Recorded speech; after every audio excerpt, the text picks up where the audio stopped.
So now let's start with the shallow foundation. So in last lecture I have discussed about what and all type of foundations will come under shallow foundation. So in shallow foundation there can be isolated footing, combined footing, raft footing can be there. So these kind of foundations we are going to study in detail in this lecture. And so let's start with the first thing that is very most important in the foundation engineering, that is bearing capacity of the soil. So as we have discussed earlier, what is the bearing capacity of soil? Bearing capacity of the soil is the ability of soil to carry loads without any failure. So that is bearing capacity.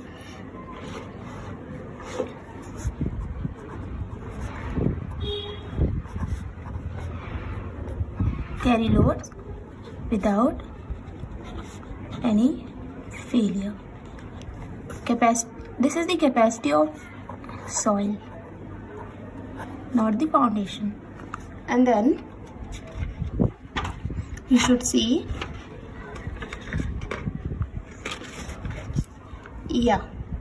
now this is the bearing capacity. Now that means we need to ensure there should not be any failure in the soil when our structure is there. So to ensure there is no failure, we shall know the bearing capacity of the soil in advance. Okay.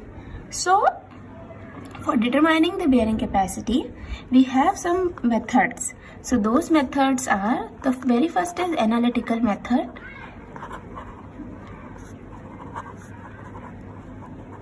The second one is building codes.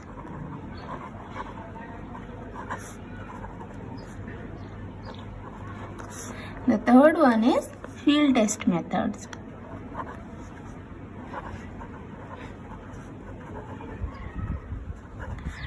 And in field test methods, we can have three types of field tests so that we can determine our bearing capacity. First of all is standard penetration test or SPT test. The second one is plate load test. The third one is static cone penetration test. So these three types of tests we are going to discuss in detail in future lectures. So for now we are going to determine the bearing capacity with analytical method, and we are not going to discuss about building codes here in this course. Just analytical method and field test methods we are going to discuss. So very first thing, now we will discuss the analytical method. So the very first one is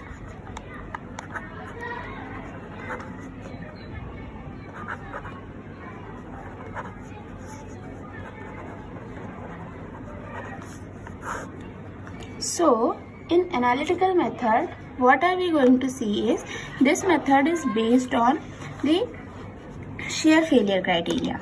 Okay.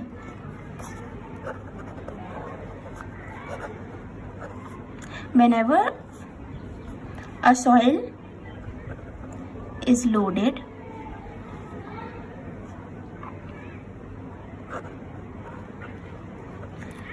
with some load, there can be two types of chances in which the soil is going to be failed.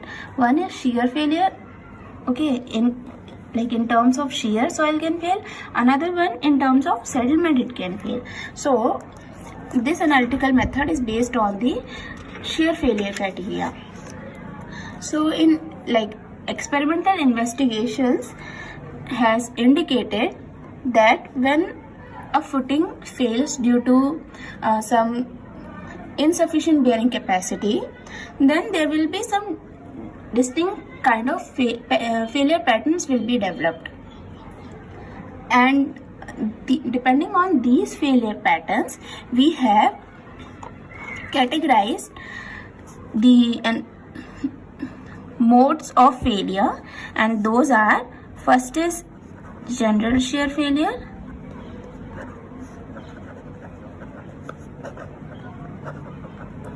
the second one is local shear failure,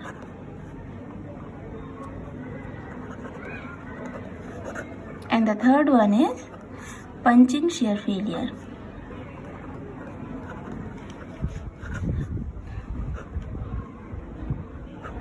So all these three are the shear failure modes. Okay, so let's start with the first one, that is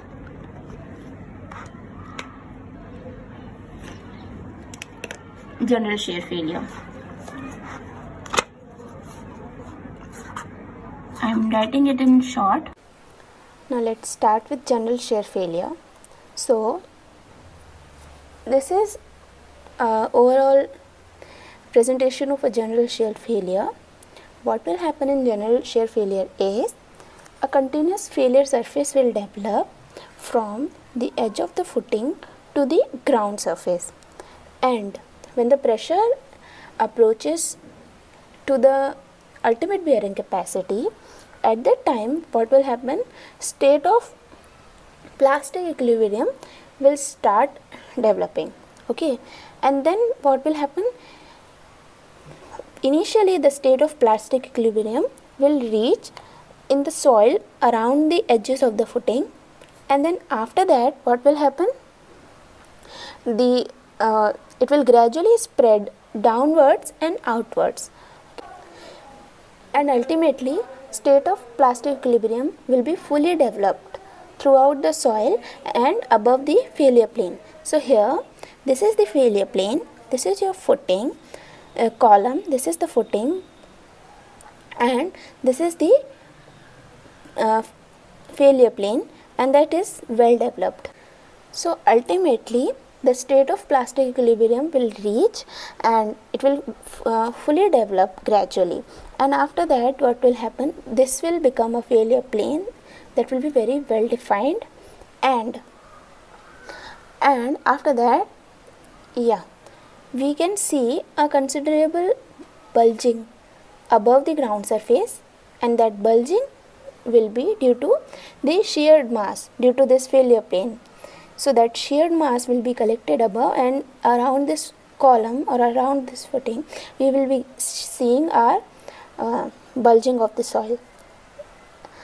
And finally what will happen, there will be slightly a slip movement. Okay, when the structure is getting failed, at the time there will be a slip, and that slip will occur only in one direction, either this direction or this direction, but only it will occur in one direction, and this will cause the tilting of the footing. So this is called the tilting of the footing. Yeah, so this is your general shear failure. This is your general shear failure load versus settlement graph for brittle type of stress strain curve. And general shear failure will generally, it will develop in brittle type of it will generate in the soil which possesses brittle type shear stress curve. So this is the explanation. So in short, how can we say about general shear failure? So we will see the characteristics of general shear failure now in bullet points. So general shear failure, first of all, it will be having a well defined curve, well defined failure surface.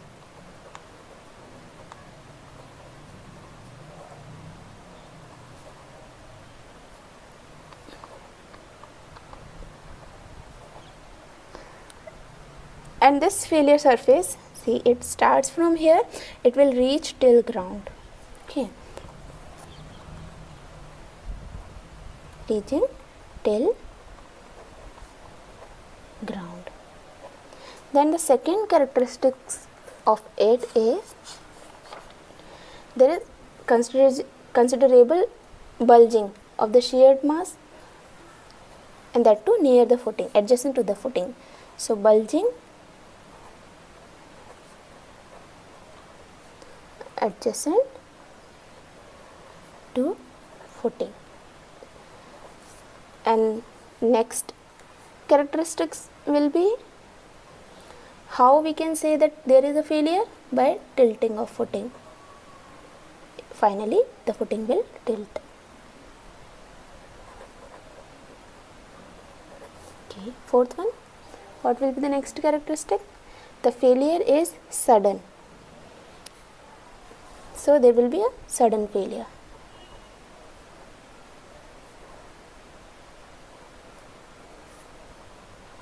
What will be the next characteristic? Here we can see ultimate bearing capacity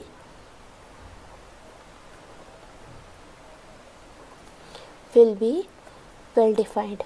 So the soil's ultimate bearing capacity will be well defined. And what else we can say? Yeah. And it will occur in the soils where the relative density is greater than 70%.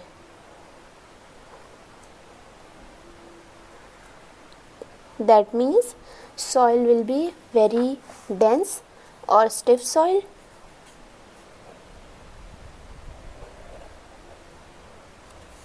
or dense soil, and that means it will be soil of low compressibility.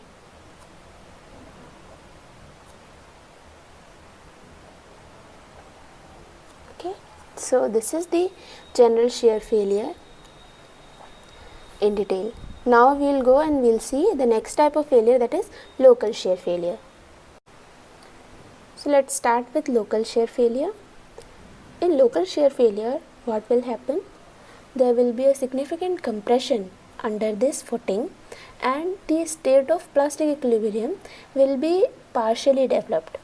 That means due to this reason, this failure surface that is developing, it will not develop fully and it will not reach to the ground like we were having it in general shear failure. So here it will discontinue, it will not reach to the ground, and above the ground surface there will be only a slight small heaving or bulging of the ground surface around this footing. So, and one more thing, the peak of the base resistance here, it may never reach here, but in general shear failure the peak of base resistance will be very much defined, and in these kind of soils tilting of foundation will also be not expected, and this kind of shear failure will be associated with the soils with high compressibility, and in sands having the relative density that is lying between 35 to 70%. And the failure is not sudden failure, and the ultimate bearing capacity in such type of failures is not well defined. And this is the load settlement curve for this local shear failure. So the characteristic point that we can write are, the very first is failure pattern is clearly defined only below the footing, immediately below the footing. Around that it will not be clearly defined. Clearly defined immediately below.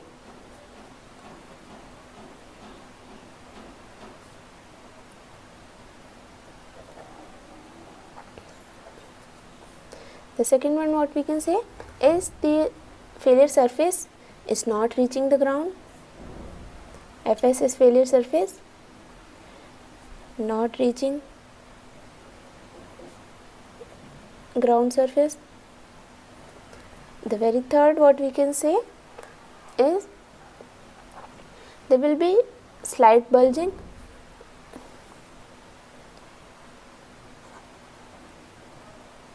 or heaving. The very fourth what we can say, failure is not sudden.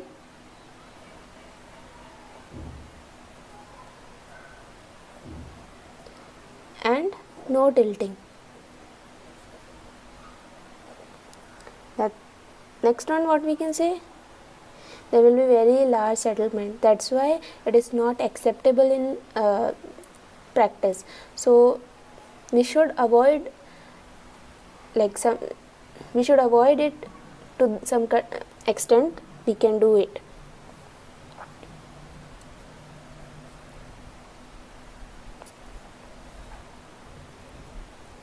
So failure defined by large settlement.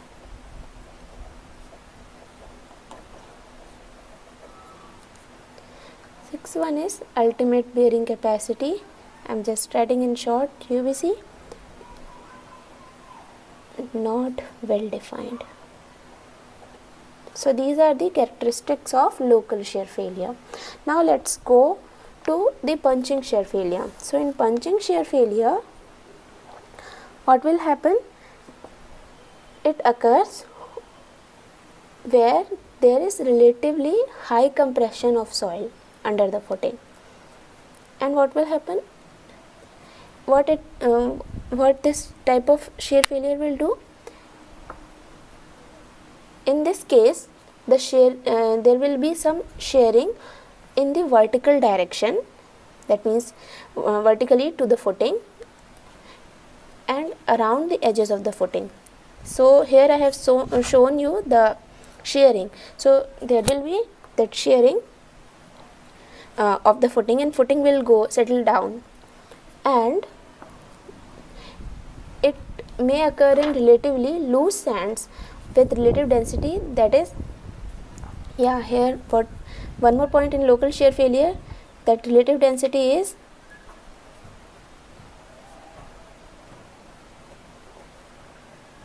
from 35% to 70%. In punching shear failure, relative density is less than 35%. And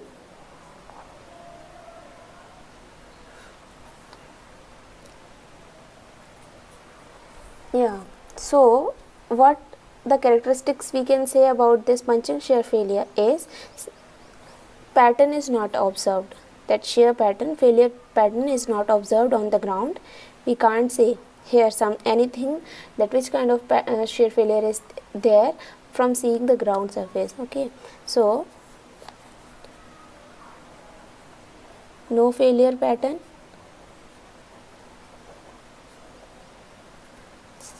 The third one,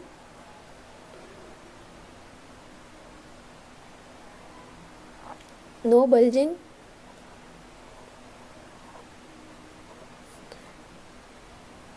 no tilting, and failure here there was large settlement. Here in punching shear failure there will be very large settlement.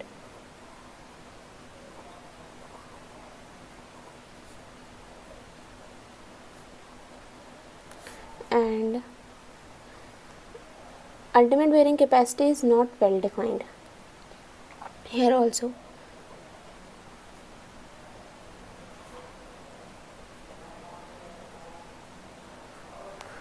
Yes, and this kind of shear failure will occur in case of shallow foundations in loose sands. Shallow foundation in loose sands and deep foundation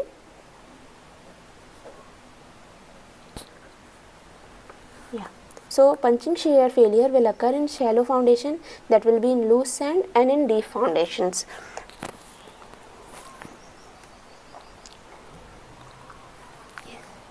And there, okay, so this is punching shear failure. There will be some conclusions. Those conclusions are: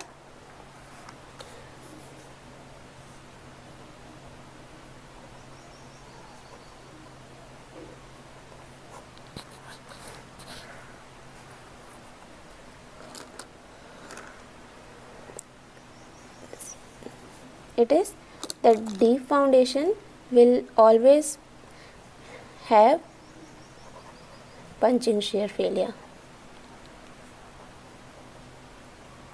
and for granular soil, for phi greater than 36 degrees, there will be general shear failure. And one more thing, this already discussed, general shear failure, that means relative density will be greater than 70%. And if local shear failure, relative density will be between 30 to 70%. And if punching shear failure, relative density will be less than, it's 35%. And one more thing, for phi less than 29% degrees, there will be local shear failure. So general shear failure for friction factor 36 degrees, and for friction factor less than 29 degrees, there will be local shear failure. So this is it about the general shear failure and the analytical method by which we can analyze the bearing capacity of a soil and the shear failure modes we have discussed. In next lecture, we will be discussing about the Terzaghi analysis.